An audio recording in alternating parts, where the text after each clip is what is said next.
मुझे गौहर साहब और एजाज साहब का बहुत अफसोस है। तरस खा रहा हूँ मैं उन पे कि मैं शौकत साहब को शाबाशी दे रहा हूँ। अपनी कॉन्स्टिट्यूंसी ने कुछ किया अपने। दैनिक सवेरा देख रहे हैं आप। जिला शोपियां के जिला अध्यक्ष हैं कांग्रेस के रियाज मनाज साहब हमारे साथ जुड़ चुके हैं। हमसे जानने की कोशिश करेंगे। रियाज साहब, सबसे पहले आपसे जानने की कोशिश करेंगे जो पॉलिटिकल गहमा गहमी शोपियां में शुरू हुई है कुछ दिनों पहले, हालांकि डिप्टी सीओ पे जो है ये मसला हुआ है, लेकिन उसके बाद जो है आल पार्टी मीटिंग भी बुलाई गई, लेकिन आल पार्टी मीटिंग में नेशनल कॉन्फ्रेंस सीपीआईएम कांग्रेस नहीं थी। इसके पीछे वजूहत क्या है? क्यों आप इस में जो है ज्वाइन नहीं हुए आल पार्टी मीटिंग में? और दूसरी बात, अगर कह रहे हैं कि ये शोपियां के हित में है, शोपियां के डेवलपमेंट में है, हर किसी पार्टी ने इसमें पार्टिसिपेट किया, लेकिन 3 पार्टीज जो मुख्य पार्टीज हैं उन्होंने इसमें ज्वाइन नहीं किया है, क्यों? आपका बहुत बहुत शुक्रिया इस पे इनवाइट के लिए। देखिए सर, मैं आपको एक बात बोलता हूँ, जो डिप्टी का इशू है ये कोई खास बड़ा इशू नहीं है। इसको इनने लोगों को बेवकूफ़ बनाने के लिए, लोगों को अटेंशन डाइवर्ट करने के लिए सब कुछ ड्रामा किया है। ये इनका ड्रामा और कुछ नहीं है। जो मेन इशू है वो उनको छुपाने के लिए, अपनी नाकामी को छुपाने के लिए इन्होंने डीपीसी का इशू हाई किया है। देखिए यहाँ पर हर एक बंदे हर घर में बिजली फीस 4,000 5,000 आती है मंथली, उस पर कोई बात नहीं कर रहे हैं। शोपिंग में डेवलपमेंट जीरो है, उस पर कोई बात नहीं कर रहा है।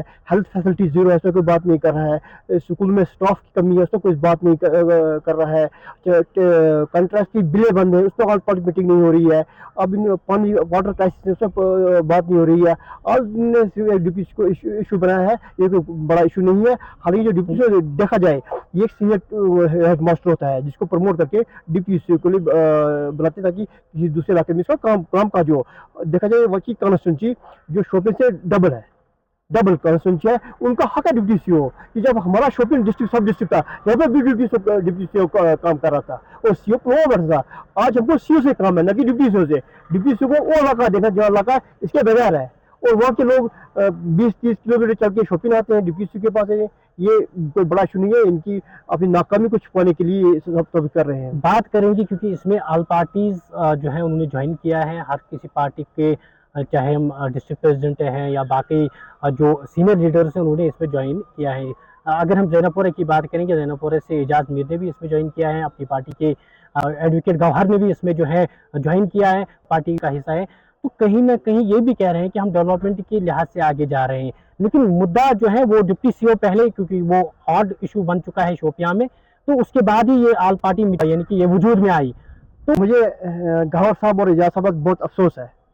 तरस खा रहा हूँ मैं उन पे कि अपनी बच्ची को अवॉइड कर रहे हैं, नजरअंदाज कर रहे हैं। ठीक है, शिविर साहब ने एक कदम उठाया अपनी कॉन्स्टिट्यूंसी के लिए, लेकिन वो अपनी कॉन्स्टिट्यूंसी को इग्नोर कर रहे हैं कि उनको डीपीसी की जरूरत नहीं है।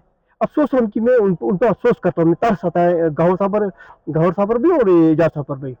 उनको अपनी कंट्री को रिप्रेजेंट करना है, और डीपीसी की वहां पर जरूरत है। वो इतने स्कूल चल रहे हैं, किसी की जरूरत है। वो सब डिस्ट्रिक्ट हॉस्पिटल है, और वहाँ एसडीएम बैठता है, एसडीएम के अंदर इसका स्टाफ आता है। मुझे पता नहीं है इनकी किस कॉलेज में पढ़ा है, नहीं या कहाँ इन्होंने कहाँ पढ़ा है। और बाकी जो ये बात इशू नहीं है, जो मेन इशू है लोगों के, हर जगह पे हर गांव में देखो उनके इश्यूज क्या है। उनको मुझे और बच्चे से 3 फोन है कि हमारे पास पानी नहीं है। पानी मैंने एकदम सबको फोन किया कि वो पॉइंट टैंकर अवेलेबल करवाए। मुझे अफसोस है इन पर, ये छोटा इशू इनको हाईलाइट कर रहे हैं। असली इस इशू के पीछे इनकी नाकामियां हैं, जो इन्होंने वादे किए हैं।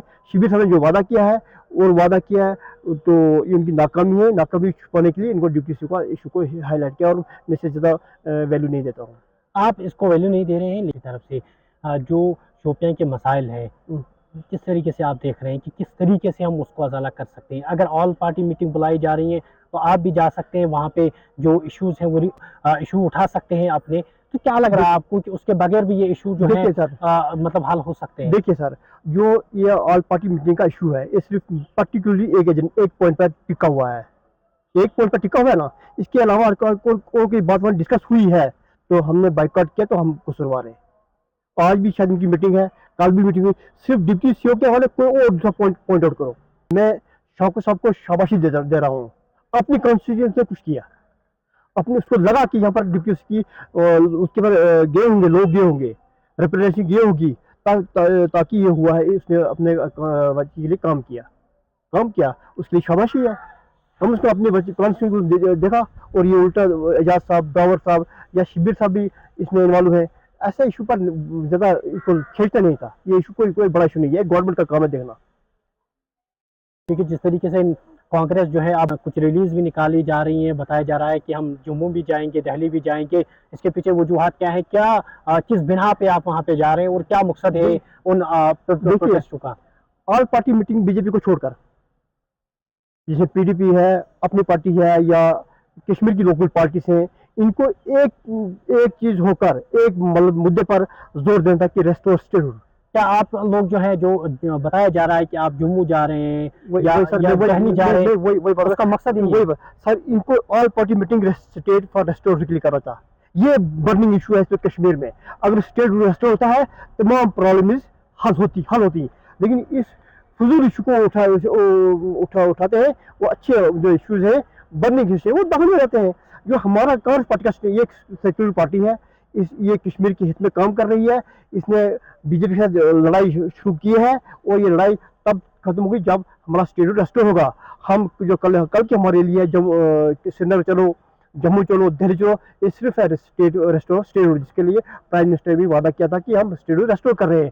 लेकिन हम अपनी आवाज़ से, अपने प्रोटेस्ट से ये उनकी कान तक आवाज़ पहुंचाएंगे कि जितना जल्दी हो सके, जितना मुमकिन जल्दी हो सके, कि हमारा स्टेट हमारा रेस्टोर करो, ताकि हमारी ये मुश्किलात इनका हल हो सके। क्योंकि पार्लियामेंट का सेशन जो है वो आने वाला है, कांग्रेस है वो को पार्लियामेंट में उठाएगी क्या वहां पे, क्योंकि अपोजिशन है इस समय कांग्रेस, तो क्या कांग्रेस के जो जिसमें श्री राहुल गांधी जी है या अन्य जो है लीडर्स हैं, क्या वो इस मसले को वहां पे हाईलाइट करेंगे, क्या पार्लियामेंट में उठाएगा? क्या आप लोगों ने बात की है इस जमीन में आगे अपने जो आपका? सर, मैं आपको इस बारे में बोलूँगी कि ऑलरेडी राहुल गांधी और मल्लिकार्जुन खड़गे ने प्राइम मिनिस्टर को लेटर लिखा है। लेटर लिख किया, वो लेटर पार्लियामेंट में डिस्कस होगा। रेस्टोर फॉर स्टेटहुड, कश्मीर को रियासती दर्जा बहाल किया जाए। उस जो 239 मेंबर है हमारे इंडिया ब्लॉक के, उसकी आवाज़ में आवाज़ मिलाने के लिए कल हमारी रैली कश्मीर से, हर डिस्ट्रिक्ट से ब्लॉक प्रेसिडेंट, डिस्ट्रिक्ट प्रेसिडेंट जा रहे हैं दिल्ली। इसमें 200-300 बंदा है जो दिल्ली रिपोर्ट करेगा, जंतर मंतर प्रोटेस्ट करेगा, तो अपने उन 239 मेंबर का जब सपोर्ट करेंगे, उसकी आवाज़ में आवाज़ मिला के पार्लियामेंट में जो हमारे हुक्मरान है उनकी कान तक आवाज़ पहुंचेगी। क्या आप चाहते हैं कि जो आने वाला पार्लियामेंट सेशन होगा वह रेस्टोर यानी स्टेटहुड रेस्टोर होना चाहिए, क्योंकि जिसको करेंगे, क्या आपको लग रहा है कि इस पार्लियामेंट सेशन में जरूरी होना चाहिए? जिस तरह कांग्रेस ने बीजेपी पर अपना प्रेशर बिल्ड किया है, मुझे लगता है 15 अगस्त से पहले स्टेट रेस्टोर हो जाएगी। जो प्रेशर किया है, इस पर बिल्ड किया है बीजेपी पर, और हुकुम कमजोर हो गए, और ये बात मिलकर तैयार है कि हम कश्मीर को रियासती दर्जा बहाल करेंगे। शुक्रिया। ये थे जो जिला अध्यक्ष है कांग्रेस के शोपियां के रियाज मनाज साहब। हालांकि इनका ये कहना है कि अब हम जो है प्रोटेस्ट निकालने वाले हैं और हर जगह कश्मीर घाटी में प्रोटेस्ट होंगे, ताकि जो स्टेटहुड है उसको जो है रेस्टोर किया जाए। और इसके साथ साथ इन्होंने ये भी कहा है कि पार्लियामेंट में भी जो इस बात को उठाया जाएगा, ताकि जो कश्मीर के लोगों के साथ वादा किया गया है उस वादे को जो है हुकूमत जो है वो पूरा